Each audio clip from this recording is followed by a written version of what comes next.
Hey all, welcome back. So we are on our fifth and sixth lesson of the Engage New York Read Alouds for Ancient Greek Civilizations. So if you're just joining us, please remember to go back and watch the first four read alouds before jumping in on this one.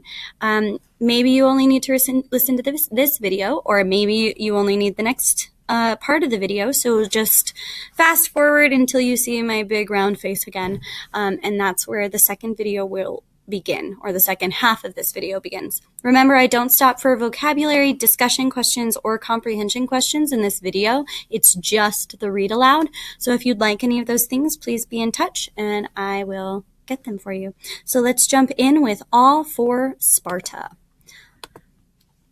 All right. Lysander was ready. This was his 7th birthday, and also the birthday of his twin sister, Disa, whose name means double. This would be their last birthday celebration together. For when a boy in the city-state of Sparta turned 7, his life changed forever. Until now, Lysander had lived at home with his mother and sister. Occasionally, they saw Lysander's father whenever he visited home, for fathers did not live with their families in Sparta. Instead, all Spartan men served permanently in the Spartan army and lived in army camps. On one of his visits, Lysander's father had explained, at the age of 7, a Spartan boy begins his formal training for life in the army. Spartan soldiers are the greatest in all of Greece, and if you are to take your place among us, you must start preparing early. You must make yourself as strong, as fast, and as tough as you can. I expect you to run great distances, to climb steep mountainsides, and to swim in rough waters. Lysander's father went on, when I can, I will spend time here and show you how to use a sword and spear, and how to wrestle and box, although you will be trained completely in these areas and other fighting skills after you join the other boys in the army training camp. I expect the best from you, as Sparta expects the best from all of its people. Can you imagine having a conversation like this with one of your parents? To us today, the Spartan way of life seems terribly hard. Spartans had few comforts in life and had to accept many hardships. We even use the word Spartan today to describe something difficult that requires you to be strong in body and mind, and that takes a great deal of self-discipline. To the Spartans, this was the only way they knew how to live. But things had not always been this way. Long before the time of Lysander or his father, Sparta had been just one of many city-states in Greece. The people of Sparta were farmers, seafarers, and merchants, like people in most other parts of Greece. But when Sparta grew overpopulated, the city-state decided to attack another city in order to have more land and more food. The Spartans fought a long war of conquest against this city. This war was so difficult to win that the people of Sparta decided, we will rebuild our city and make Sparta the strongest military force in the world so that no one will be able to attack us or fight back against us. We will make all of Sparta into one great fighting machine. And every citizen must do his or her part to make that machine unstoppable. All of our men will be soldiers, and we will train them to be mighty warriors. Our women will learn how to run and wrestle so that they too will be strong. But their jobs will be different. The women must be able to give birth to many children and do even the most difficult jobs at home while the men are off fighting. The military city-state of Sparta completely changed the way they lived their lives in order to make this happen. Few people got to vote on how the government would work or what it would do. In fact, women were not allowed to vote or take part in the government at all, but were supposed to concentrate on life at home. Even among the men, few were allowed to make decisions.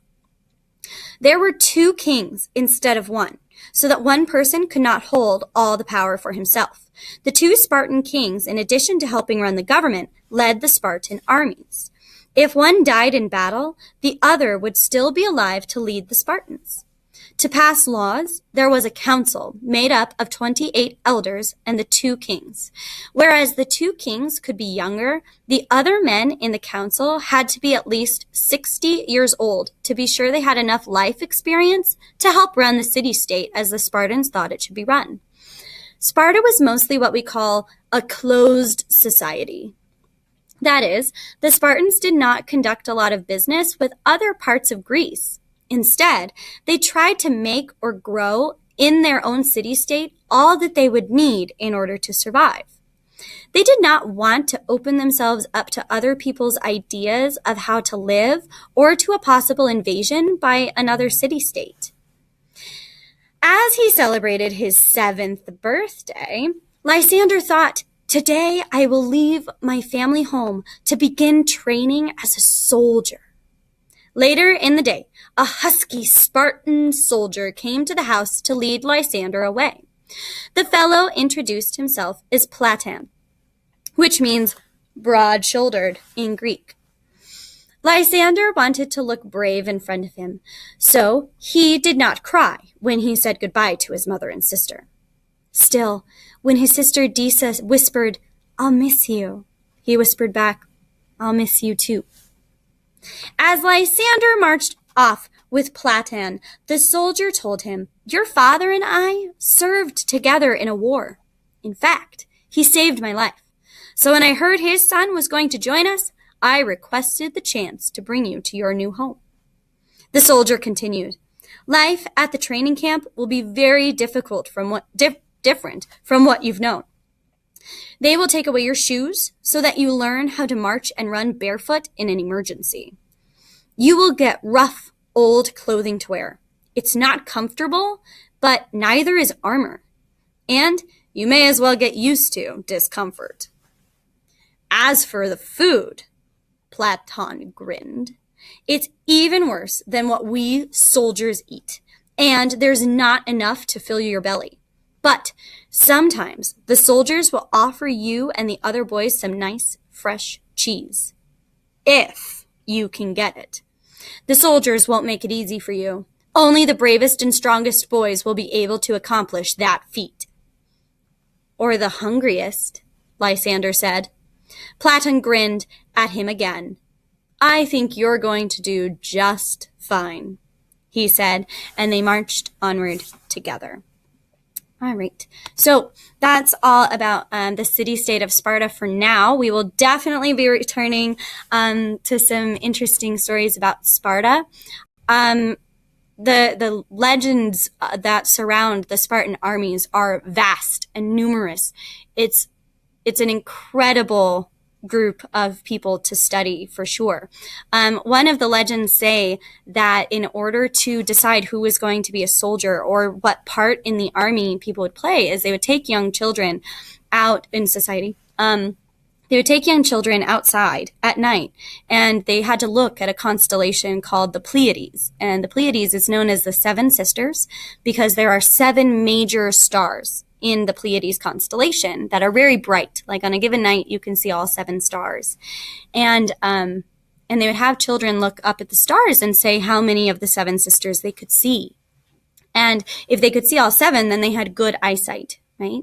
But as we've learned about constellations, there are actually many stars within a constellation. Like Orion isn't just his belt, and it isn't just the 4 rectangular shape around Orion.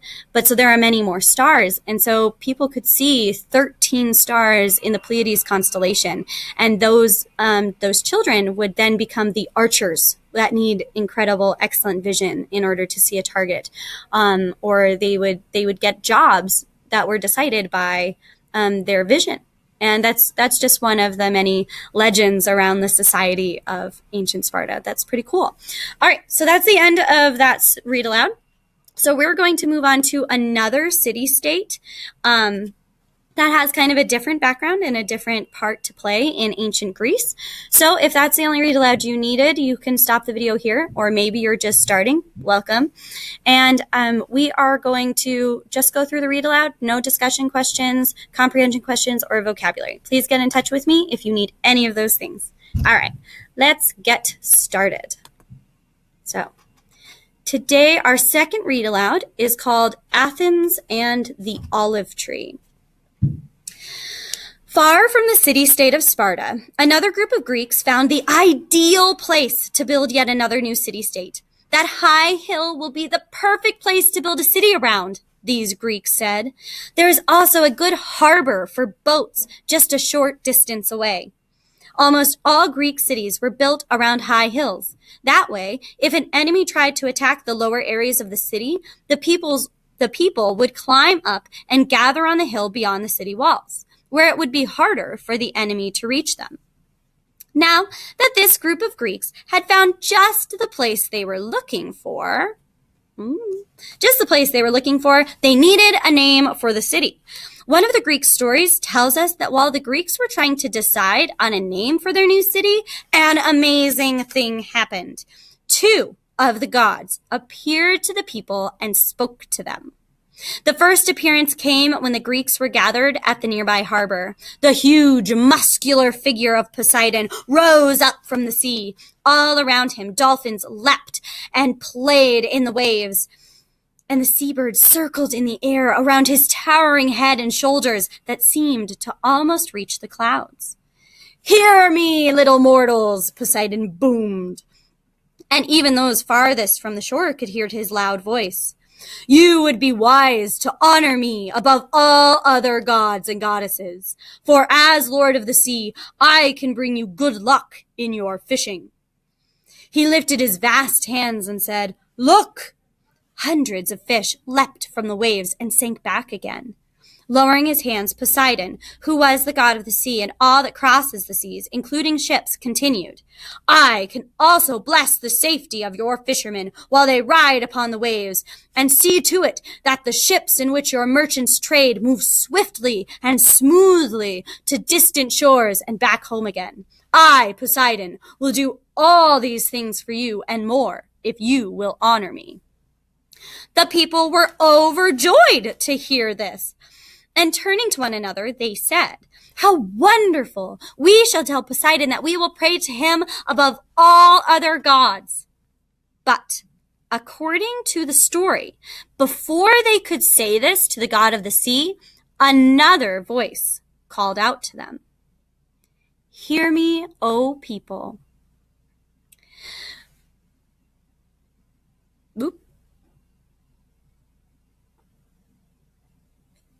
"For I, too, offer you a gift and a blessing."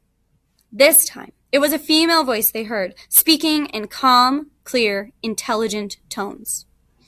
All of the people turned in the direction of this new voice and saw before them Athena, the goddess of wisdom and war. Athena told the people, "The gift I offer you is this." She, too, lifted a hand. But instead of anything as dramatic as hundreds of fish leaping up, all that appeared on the ground was one single, graceful tree. It grew high and wide on the very spot where a moment before the ground had been empty. "This is an olive tree," Athena said. The people did not want to be rude to the goddess, but they whispered to one another, "She offers us a tree? It's a very pretty to look at, but it's nothing compared to Poseidon's blessings." Hearing all, Athena smiled and said, "Let me tell you about this tree. One day soon, all of these lands around you, even the rocky hills beyond that, are hard to farm, will be covered in groves and groves of these olive trees. From these trees will come the wealth of your city, for you will eat the fruit you pick from these trees and never go hungry.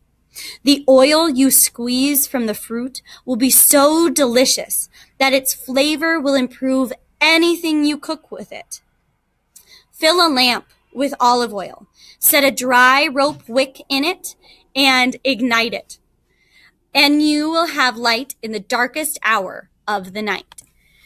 Mix other sweet-smelling herbs into the oil and rub it onto your skin, and you will be healthier and cleaner and smell sweeter. And because the oil will stay fresh in jugs and bottles for a long time, you can ship it to other lands, far and near.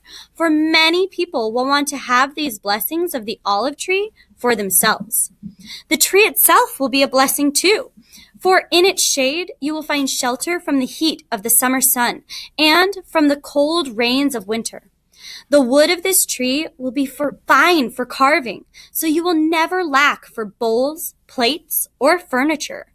The tree will live for hundreds of years, and if a fire burns it down, it will grow again from the stump that is left behind. Athena continued, "And I tell you this as the goddess of war.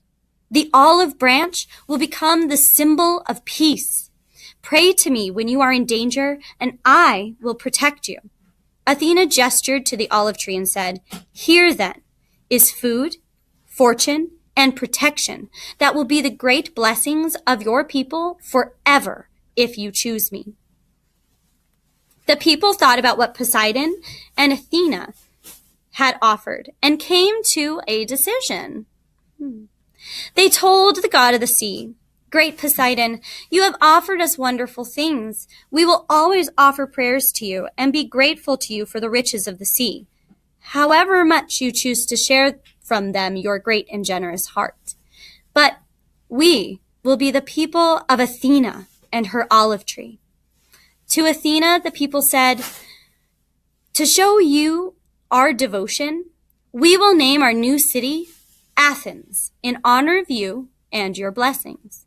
And that, the story tells us, is how these Greeks came to call their city Athens.